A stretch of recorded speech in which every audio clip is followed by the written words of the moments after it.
Check on my Kroger shopper. Yes, I approve. Now that my Christmas sewing is done, it is time for me to get crack-a-lackin' once again on my wonky house quilt with the big apartment building in the middle, trees all around it. You can watch both of those tutorials. I will put links to them, but how to make a wonky house and how to make little improv trees. And this is a project that for me just sort of grew organically. I absolutely love it. It's been very fun. It was hard to put aside while I worked on Christmas things, but now it's time to get back to it. So the next thing I'm doing is creating a sort of border. I wanted like a heavy colored border because the apartment and the trees all had like whitish backgrounds. And so I wanted to sort of make something substantial to go around them before I start adding the cars and the houses. Of course, I'm gonna film that process, and as I finish the quilt and as it becomes what it's going to become, I'll show you more of that. But I'm making half square triangles as a border. Okay, hi, future Nikki here to interject, because I don't remember everything that I said in the original introduction. I want you to stick around till the end because I'm going to show you a bunch of ways that you can use these half square triangles. You can make entire quilt blocks and entire quilts just with half square triangles. And I went ahead and made some like printable graphics for you that I'm going to put over on a blog post so that you can have them to look at. And I'm going to show you some examples of ways that you can lay out your half square triangles so that you have some ideas in your mind. Second, I am working on a printable resource. There is a video that's been kind of popular. I was kind of taken by surprise how popular my tutorial for the wonky houses was and is. And so what I'm doing is creating a printable resource, like a how-to guide for making the wonky houses, but also how to add things like extra chimneys, extra windows, things on the side of the house, walkways, things like that. So stay tuned for that. And when it's ready, I will be linking it all over. I will link it to this video and I'll link it to this video. And there is going to be more about this quilt soon because I'm going to take you along on the journey as I finish it. Okay, so let's get back to it. And making half square triangles is a very important quilting basic, and there are several ways to do them, but I have a favorite way, and I just thought I would do a quick tutorial on half square triangles, how to make a few at once, and yeah, just the easiest way so that you make sure that they are the right size in the end and that they don't end up too small or too crooked. So that's what I'm going to show you today. Let's get started. I forgot to say that I am Nikki and this is Pin Cut, so now let's get started. Okay, so to make half square triangles, there are several ways to do this, and this is probably the most common, and I think there's a reason for that. This is to make 2 at a time, and you start with squares. And the reason you start with squares is so that you don't have lines to sew that are on the bias, because when you sew the square together, it's easier to not get wonky bias edges than it is when you're just sewing, when you're cutting and sewing triangles. Also, it's just faster and easier to cut squares and start with squares. So I know that recently I've seen some people making 4 at a time half square triangles, which is fine, but they're cutting a square and then they're sewing all 4 edges of the square together and then they're cutting it into diagonals. And the problem with that is that then you're left with all of these edges being on the bias, which is fine, especially if you use like a spray starch like Best Press, or if you're going to use it right away and you can pin and be careful. But for most people, bias edges are just trickier to sew. So in this method, you'll have straight of grain edges all the way around it, and this is your bias, and it's already sewn, so you don't have to worry about it. But I know that those people people went after them in the comments about that method, and it's a totally fine method. I think people get too fussy sometimes. Okay, so I think I calculated that I need 16 plus 14, 32 more of these half square triangles. So that means I need to cut 16 more squares. I already have 1 here. I'm trying to use pretty saturated fabrics for mine because I'm trying to make it sort of a more substantial border than what I have going already. So I have some fabrics to cut. Those might be a little too similar. And this is what I like to do. When I need to cut squares and I don't have a template, I make a template. So I stack a bunch like this. And since I don't yet have a rotating cutting mat, I grab one like this. And I have made my own square. So the half square triangles that I need them to be 2.5 inches like this. So when they're sewn into the piece, they're 2 inches. So my finished size is 2 inches. I'm going to cut my squares an inch bigger, 3 inches. So a rule of thumb is whatever size you want your sewn in square to be, you add an inch to that. Or whatever size you want your raw edge square to be, add 1/2 inch to that. Because some of that's going to get taken up in seam allowances, and also some of it will get trimmed off because it's hard to get them perfect before trimming. So what I have done, I have this little piece of cardboard. It's thick-ish, and I cut a 3-inch square. It's thick enough so that I'm not at risk really of cutting right into it. With some thinner cardboard, that is a possibility, but it does save me a lot of time cutting a bunch of squares at once. So now I have a good stack of squares. Okay, let's see, let me find some more. Okay, and what I like to do is just cut a bunch and then make them. And then if I need more, I'll cut more. Especially because I'm really bad at quilt math, as you know. 16 plus 14, 32. 32. So I am very likely to cut way too many or half as many as I need. So now I sort of just pair them up, lights with darks. So let me just arrange these. Those are more light. I love this color. It's like my current favorite color. I'm gonna pair those, pair these, pair this, like that. Here's a pair. Maybe I'll just cut a few of this so I can have some more. Can pair maybe these two together. I'll save that one for later. There's a few ways we can do this step too. So what you want to do is put all your all your squares right sides together, like so.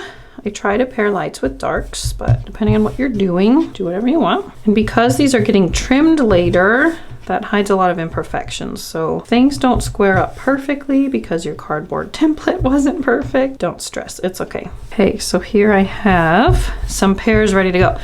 Now I have a tool that I like to attach to my sewing machine, but if you don't have that, not a tool, it's like tape. You just want to grab a pencil and a little ruler, and you're going to mark a diagonal line. Even though I have that tape, I usually do it this way anyway, unless I'm making like a ton of them. But I will show you the tape in a second. You're gonna mark a diagonal line. This is why I usually put the lighter fabric on top so you can see. And you're not going to sew on this line. You're actually going to sew a 1/4 inch on either side of that line, because this is actually your cutting line.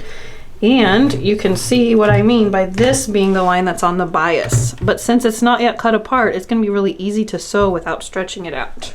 Check on my Kroger shopper. Yes, I approve. Okay, so I'm gonna take these over to my sewing machine. If you don't feel like you can keep them together properly, you can stick a pin in each one, but I don't have that many to deal with, so I'm just gonna carry them over like this. Okay, this is the tool that I was talking about. It's just it's a 1/4 inch seam tape. And if you line this up perfectly, with the red line being where your needle goes, and the blue and black lines end up on the 1/4 inch marks. So then if you have not marked pencil lines, you can run the corner of each square along either the blue or the black line, and it ends up a perfect 1/4 inch from the red line where your needle is.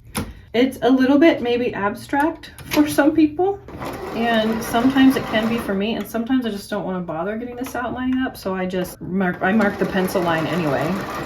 But if you are making a lot of these, then it is useful not to have to mark that pencil line. It's just called 1/4 inch seam tape, and I'll link you to some. So now I'm going to chain piece these squares. So first I'm sewing on the left of each pencil line,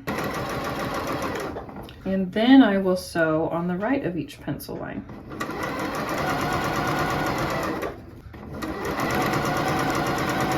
Now I'm going to flip my whole line and sew on the other side of it. See, I did not snip them apart yet. You can, but you don't need to.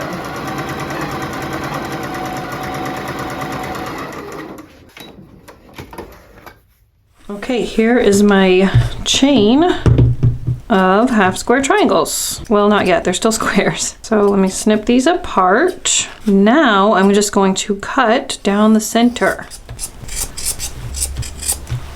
Okay, now you can guess what these are gonna look like when I open them all up. Now I have half square triangles, but I'm not quite done yet. First I'm going to press them all, open them all up. I usually press the seam toward the dark fabric, like you do. What in the world? Okay, last one. Now comes the most tedious part of half square triangles. I don't know why that phone case is always there. I need my little square. Because you sew these on a bias line, things never turn out perfectly square. So when you get this sewn together, it will be almost the correct size, but not quite. You won't have quite straight edges. So, like I said, I wanted these to be 2.5 inches. So I'm going to trim off everything that's excess. So my ruler has this perfect 45-degree angle right here. It's important that you line that up. So I have my 2.5 inch mark here, my 2.5 inch mark here. You can put washi tape there if it helps you. And my center line needs to be on my diagonal line. Because if it's not, then you might end up with your line going this way and it's not perfectly in the corner. So then I'm going to turn it around and trim that dog ear off the remaining side. Now I have a perfect 2.5 inch square. So you got to do that with all of these. There's not really any getting around trimming half square triangles. This one has a little bit more excess than that other one.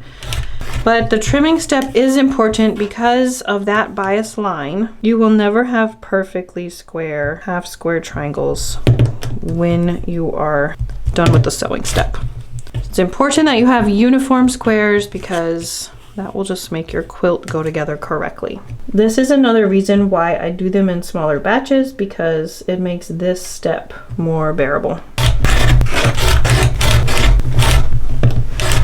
Okay, there you go. My stack of half square triangles. Now I can sew them together and complete the border on my house quilt. Can't wait to show you guys when it's done. I hope you've enjoyed this. I will go ahead and show you several different ways to put together half square triangles into an entire quilt. There's so many different directions and ways you can go with it. So I want you to see how they can take on such a different visual depending on how you place them. Okay, I went ahead and made 25 extra half square triangles because I really wanted you to be able to see all of the different things you can do with half square triangles alone. So I also, and I'm going to put these in a blog post that I will link you to, and you can just right click and print these if you want to, like right click, save them to your computer and then print. But also I'm going to take photos of each of these layouts too, and that way you can also have this visual because it's hard to depict these kinds of layouts with solid colors, and this was I just thought was better. So these I have laid out in an hourglass, and you can see like this square, this is a pinwheel, but when you lay them out this way, you have an hourglass. So it's the same kind of layout, and you can see how pretty it looks when I just used scrappy blues for the dark sides and the white for the light sides because this is Star Wars apparently. Okay, so then if you wanted to lay them out in a zigzag like this, you just put the blues together and you do this for the entire thing. So now you're creating triangles of white and triangles of blues. Okay, so there's your second layout, a pretty zigzag. Let's see, what else can we do? This is probably, let's do my favorite one. I love how this looks. So I'm going to create a center. Everything in this quadrant, I want to face this direction. For this one, you need an even number across. So I'm just gonna do a 4x4 grid. Obviously, if you have more squares, it will look really different. And then everything in this quadrant, you want to point this direction. Basically, all the blues are pointing toward the center. Or you could have the whites point toward the center. This will look so pretty with a lot of fabrics. So everything in this quadrant points that way, everything in this quadrant points that way, this way, so that they all meet in the center. So pretty. And then you get an effect like this. Very cool. Let's see, you can do the flying geese. You can make beautiful quilts with all the what do they call it? Half square triangles pointing the same direction, especially if you get really creative with your lights and your darks. Or use solid colors too. Here's a very cool, what do you call this? It looks like some kind of a racing flag to me.